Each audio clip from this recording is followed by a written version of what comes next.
Hey guys, Alex coming at you all the Great Mobility Monday. Today we're going to discuss the basics of hip impingements. What are they, what are they caused by, and how can we fix them? I'm going to explain the two most common types of hip impingements, kind of what causes them, and then how to treat them. Let's go ahead and get into it. So, what is an impingement? An impingement is a painful condition caused by rubbing or pressure on the tendons, nerves, or maybe just a socket by adjacent structures. Impingements are usually caused by overuse injuries. Very common in swimmers, so again with very repetitive motions like in swimming, we would usually get impingements in our shoulders. The way this normally happens, muscle fibers primarily run in one specific direction. Whenever we have overuse injuries, we usually will get a buildup of collagen, connective tissue, and essentially it has no rhyme or reason. So again, if muscle fibers are running in a specific direction and you've got this big clump, basically spider web of collagen and all these other gross fibers, of course they're there for protection, they're there to kind of help cushion the area, but when we have too much of a buildup, it can impede our range of motion and sometimes cause impingements. Now this can apply really anywhere in most joints, so our elbow, our shoulder, but today we're going to be covering our hips. So the two most common impingements that we're going to be seeing is going to be an anterior impingement, so meaning towards the front of the hip, and a lateral impingement, meaning towards the side of the hip. So if we have pain in the front of the hip, especially when we get to the bottom position of our squat, we may have an anterior impingement. On the other hand, if we have pain on the outside of the hip or that lateral portion of the hip, we may have a lateral impingement in our hip. If we have an anterior impingement, that means when we come down in our squat, the head of our femur is going to be hitting just the front of that hip socket.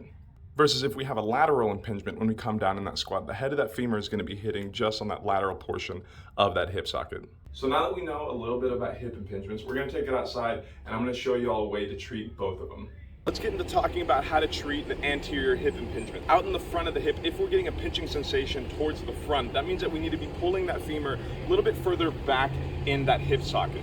The way that we're going to do this is going to be a banded pigeon stretch. The way that we're going to get into this, we're going to want a strong band and we're going to want to attach it to something that's nice and sturdy, and we're going to take it up our leg as high as we can. Now that we have this band nice and secure, we're going to get into a modified kind of pigeon stretch here. So I like to come down to like a half kneel, and I'll take my front foot, come across my body, and drop down, elongating that back leg here. If you need a little bit more tension, just scoot it forward just a tad. Now that we're in this position here, the band is pulling my femur just slightly further back into that socket, so this way I can have optimal range of motion when I get back into that squat. We're going to want to hold this for about a minute. This may be one of the very few mobility exercises that I'm going to say, unless we have this on both sides, we're not going to be doing both sides. So only treat the affected side, and we're going 1 minute on that anterior impingement. So now getting into that lateral impingement to the side of the hip here.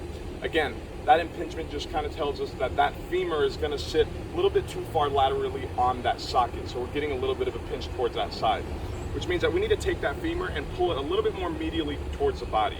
The way that we're going to do that here is we're going to take that band, we're going to loop this leg through it. Again, taking it high up on that thigh, and we're going to walk it out, give yourself some tension.